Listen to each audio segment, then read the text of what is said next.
believe sub-Saharan Africa is having a kind of a different risk factors, differs from North Africa. These variations appear to be due to the varying prevalence of the underlying risk factors. This is the difference because of the difference of risk factors differs from each region and from each country. Among the top of 15 countries with the highest incidence of liver cancer in the world, the African continent alone contributes 6 of these countries.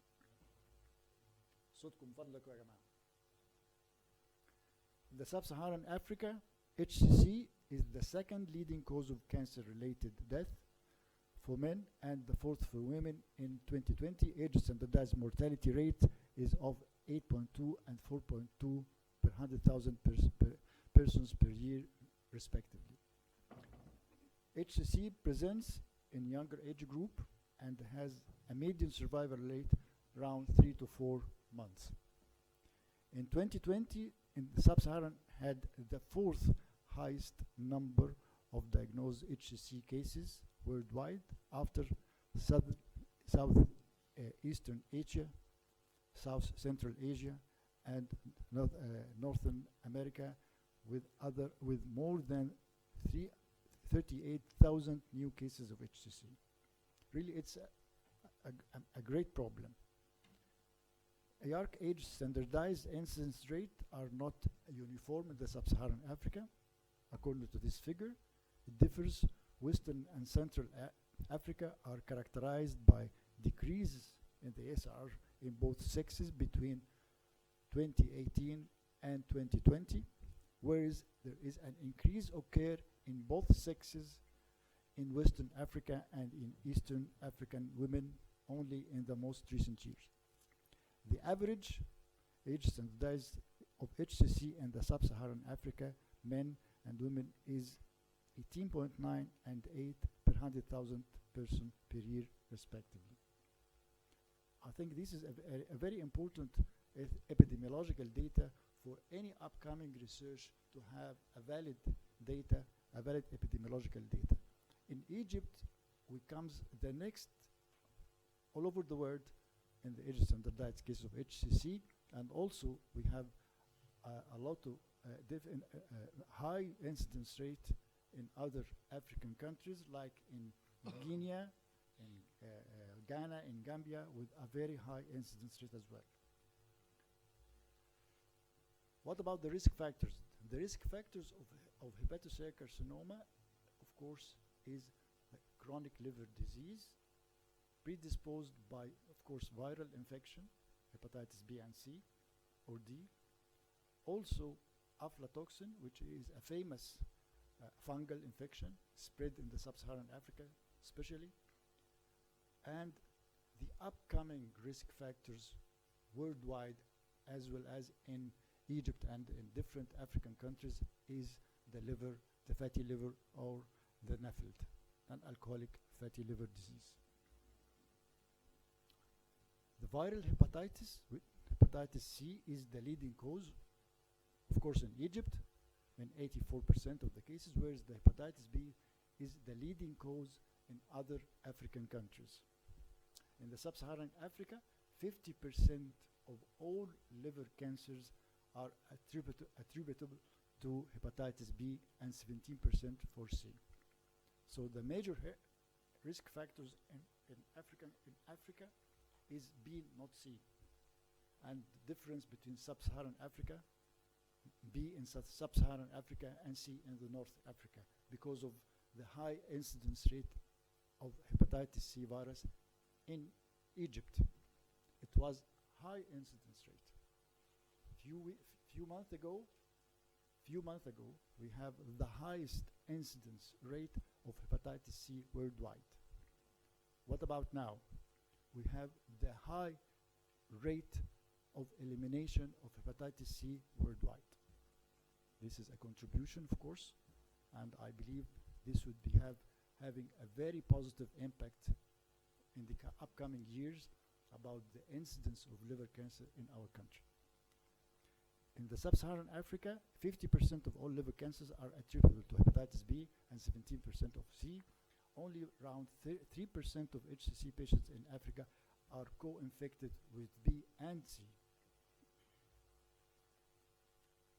For the hepatitis viruses, the incidence of viral hepatitis-related HCC increased steadily over the 4 decades in Africa. It was about around 30 per 100,000 persons per year in the period from 1980 to 1990, and became almost 70 per 100,000 persons per year for the period from 2011 to 2020.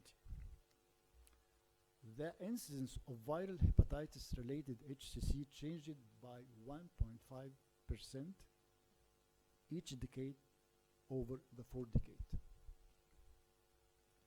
And this is clear. We can see clearly in this figure. For the hepatitis B virus in Africa, the higher intermediate, it should be higher intermediate endemicity from 5 to 8%. This high prevalence of hepatitis surface antigen corresponds to the high incidence of hepatitis C, incidence of HCC in the sub-Saharan Africa. It is the main cause and the main risk factor of HCC in the sub-Saharan Africa. Infection mainly occurs at a young age and thus are at high risk of developing of HCC. Hepatitis B was found to decline among HCC cases. Why? Because implementing the immunization program, some of African countries, including Egypt and other African countries, implementing the immunization program, but still the birth dose are still missing in a lot of African countries. The prevalence of hepatitis B in HCC cases changed by 0.5%. The hepatitis B related HCC had a change in the incidence of 1.17% for every 1% change in the prevalence of hepatitis B. So, as you can see, there is a kind of change, little decrease in the incidence of hepatitis B related HCC because of the immunization program implemented. What about C? C virus is the second major risk factor of HCC in Africa after B. It was shown that patients who tested positive for the anti-hepatitis C virus had a 17-fold increased risk of developing HCC compared to the negative. Estimated of 17 million people are currently chronic carrier to hepatitis C worldwide, and in the sub-Saharan Africa the prevalence estimated around from 2 to 3%, while in North Africa from 2 to 7%. The proportion of C-related HCC are estimated at 44% of the total HCC cases in the North Africa and from 11 to 37% in the sub-Saharan Africa. In the period, the decade from 1980 to 2020, hepatitis C is the second after B as a risk factor. There is an increase in the prevalence of C among HCC cases in Africa. The C-related prevalence in HCC cases changed by 0.89,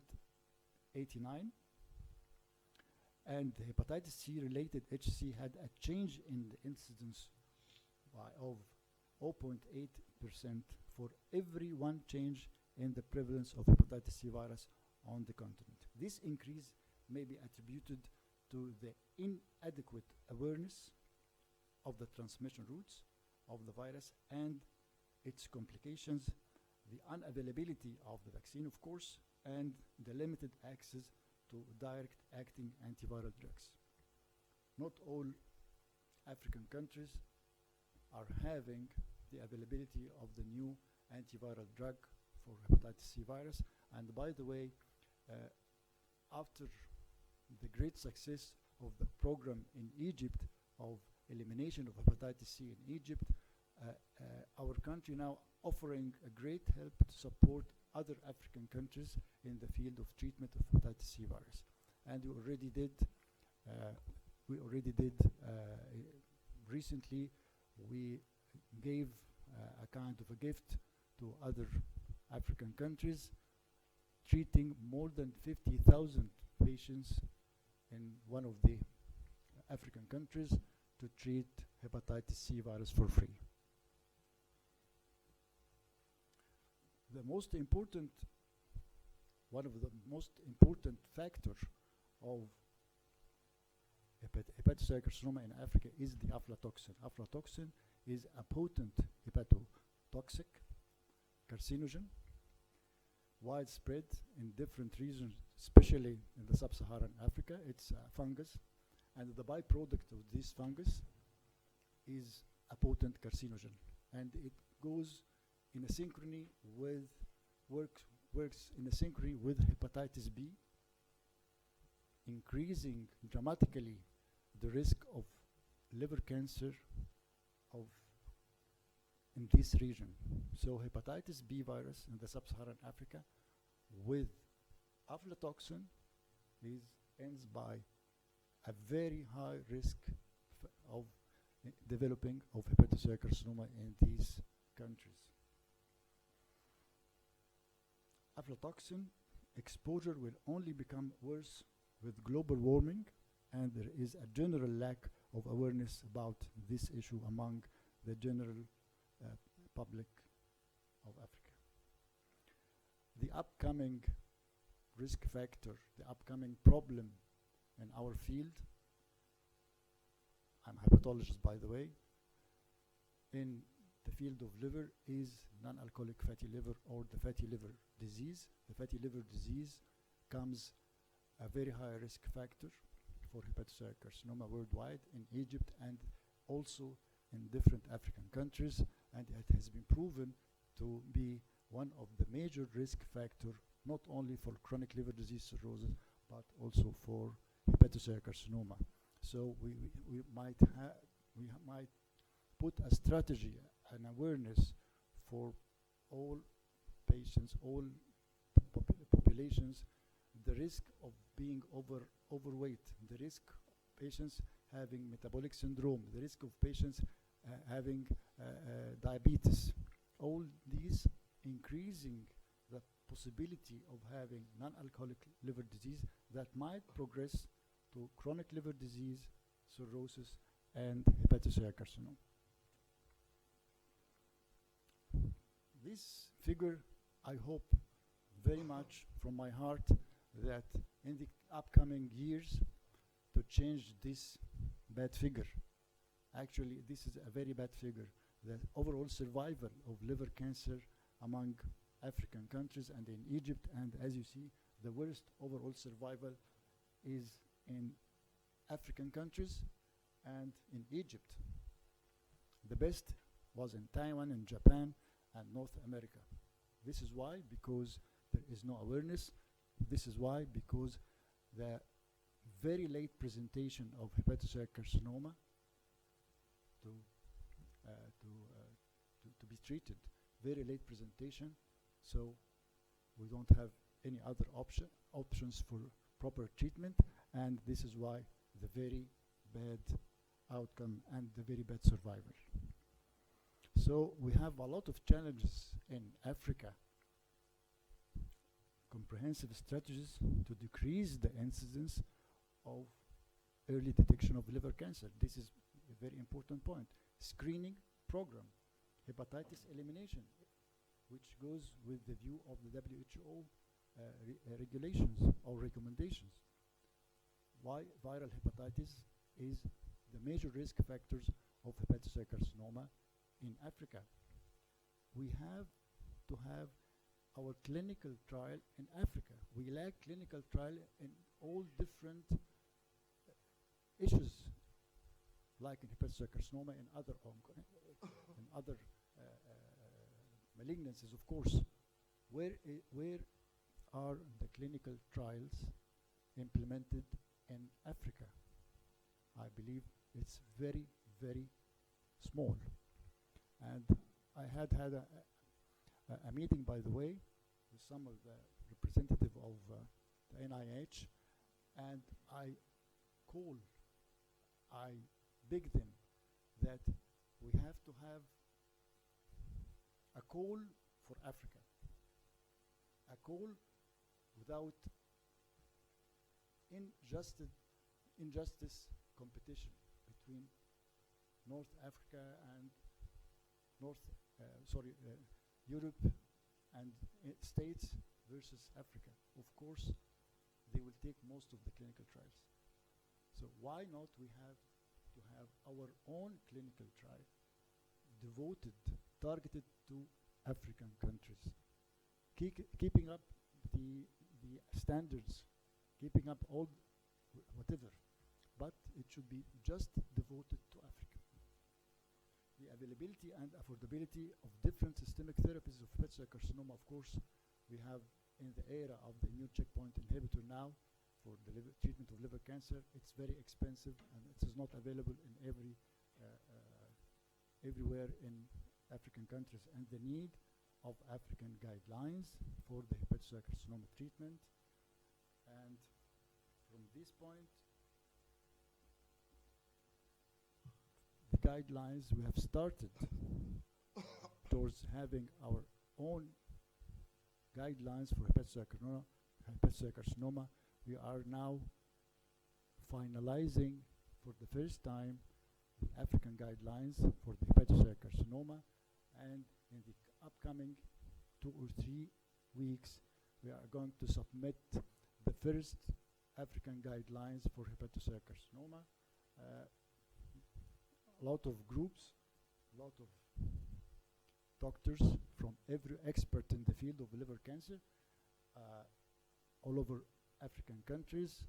We were working together now to finalize the first upcoming hepatocellular carcinoma guidelines for HCC, and of course we faced a lot of problems, a lot of obstacles to gather all these doctors from everywhere, from North Africa, from Sub-Saharan Africa, from South Africa, and we succeeded, and we are now in the final step of having the first African guidelines for hepatocellular carcinoma.